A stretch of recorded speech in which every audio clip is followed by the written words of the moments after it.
தம்பி கோவி சுதாகருடைய பணி இல்ல, என்னுடைய பணி, உங்களுடைய பணி, மானுடனா இந்த மண்ணில் பிறந்த ஒவ்வொருத்தனுடைய அரிய பெரிய சமூக பணி.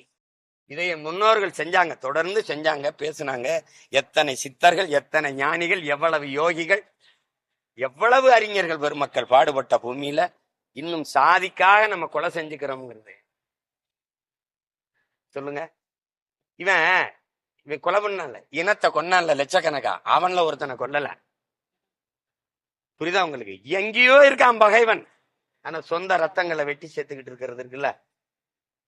இதத்தான் நம்ம ஐயா காப்பா அரவானது தன்னின பகைங்கிறார். தன்னின பகையால் தாழ்ந்து வீழ்ந்த தமிழ் சமூகம்டாங்கிறார்.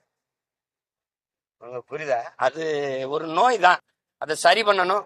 அதிகாரத்தில் இருப்பவங்க அதுக்கான இதுவும் இல்லாம, ஏன்னா படிக்கிற பிள்ளைகள், பள்ளிக்கு போற பிள்ளைகள் பைக்குட்டுக்குள்ள அருவாளோட போறான்னா நடுக்கமா இருக்க இல்லையா?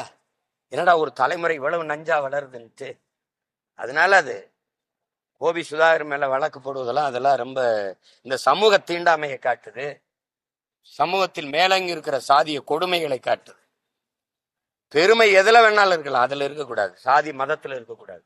தமிழர்களுக்கு மொழி, இனம், தன்னுடைய வரலாறு, தன்னுடைய தொன்று தொட்ட வேளாண்மை, தன்னுடைய பண்பாடு, தன்னுடைய வழிபாடு, தன்னுடைய இறை, அதுலதான் தனக்கு தன்னுடைய கலாச்சாரம், வாழ்வியல் முறை, அதுலதான் பெருமை இருக்கணுமே ஒழிய சாதி மதத்துல என்ன பெருமை இருக்குது?